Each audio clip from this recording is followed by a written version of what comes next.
Hi, this is James from Tabletop Gaming Guild, and today we're going to take a look at Silver Eye, which is published by Bezier Games and can play up to 4 players.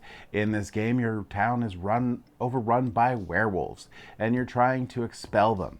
And you're trying to do that by the end of the game, and the person with the safest town or the least amount of werewolves in their village will win at the end of the game. Let's go ahead down the table here. I'm going to show you how to play Silver Eye, and then we're going to come back and I'm going to give you my final thoughts.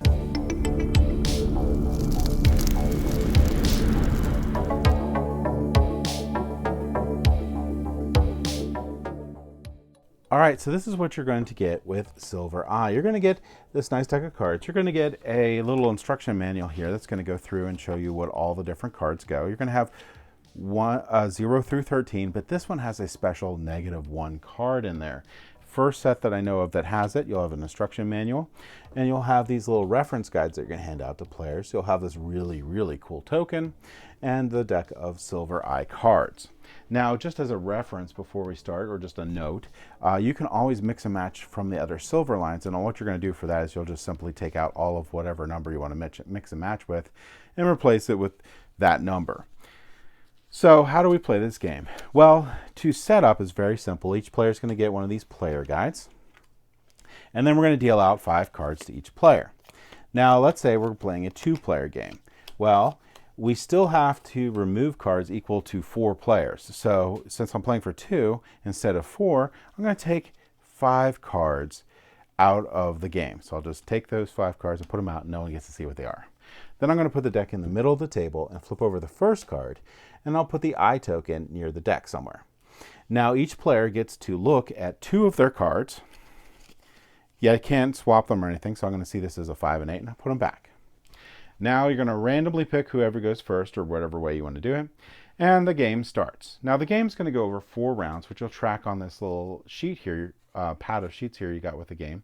And each round you're going to put down your score, and the person with the lowest score at the end of the game is going to win. And if there's a tie, the player who has this, if they're the lowest player, wins, or the closest player to that person.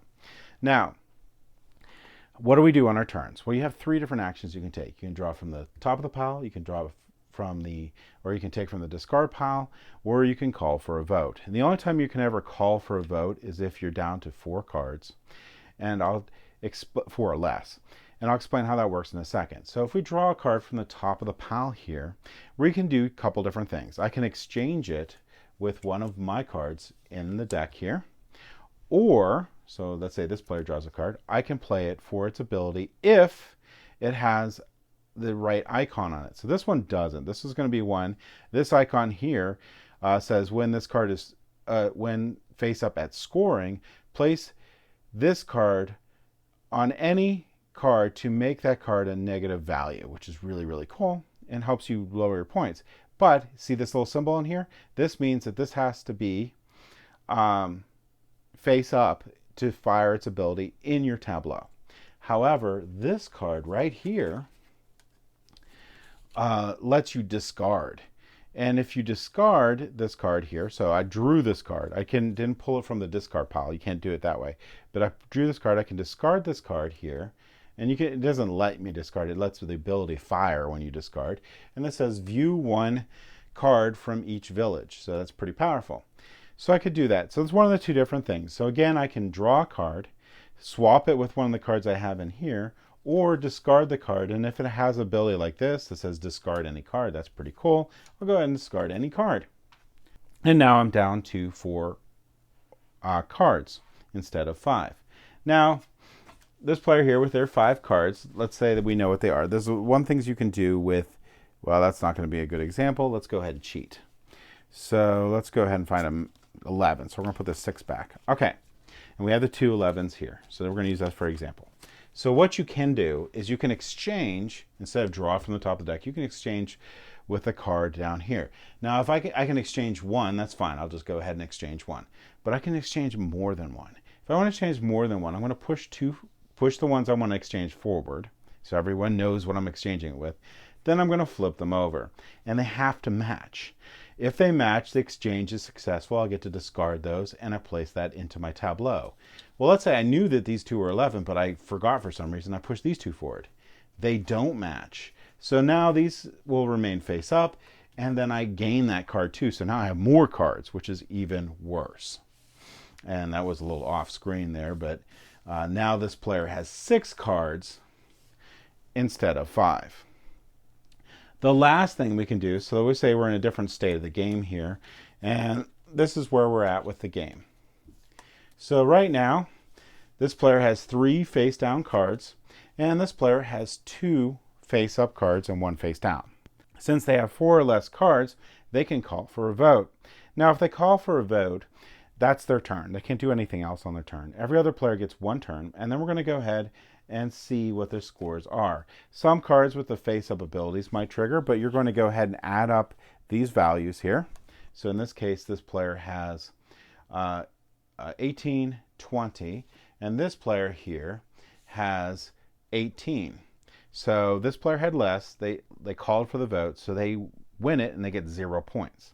However, if this was the state, they had 9 and this player had 18 and they called for the vote, they lost that vote and they will have to get their number plus 10. Now, there are a ton of different abilities in this game, and a lot of them have this face-up thing that happens in there. And there's a really cool card here if it's face-up, which is the 13, which face-up and scoring this card, place this on top of one card, and both cards are removed from the game. That's a really powerful card. So there's a lot of different abilities in here, like this one here. When face-up at scoring, subtract the number of cards in the deck from your score. Now this set here, this I set, is all about like different ways that you can mitigate your score at the end of the round. But either way, what will happen is at the end of the round, the person who had the lowest points, or if the person that called for the vote won, they are going to get this I here. Now, if the person that called for the vote didn't win, and there's the other players are tied for the lowest, then the person that is closest to the first player, or the person with the eye, will get the eye. Now, the eye has 2 sides here. It has a open eye and has a close eye. And what this does is in the future round here, you get to flip this whenever you want on your turn. And instead of getting the top card from the discard pile, you can search through the deck for the exact card you want and draw it, and then shuffle up the deck. And then you flip this to the close-eyed side, showing that you used it. So it's a once a round ability. The other advantage to this is a tiebreaker at the end of the game here. If you're the player with the lowest score at the end of the game and you have the eye, you immediately win if there's a tie. Or in general. If there's a tie and none of the tie players have the eye, the person that's closest to that one will win. So that's how those ties are broken in Silver Eye. Now, one other thing I did want to mention too is when you're mixing and matching, you can also switch out the token here. So I could play Silver Eye with a different token. So you can do all that fun stuff. And in addition to that, there's also rules for the team play, which are pretty similar to the rules for the base game. Those aren't part of this game, but if you get Silver Fang, they give you the team play rules on here, and you can apply it to this too. So that works also. But that's going to be how you play Silver Eye. All right, so again, that's going to be how you play Silver Eye. Let's go ahead back over the table here, and I'll give you my final thoughts.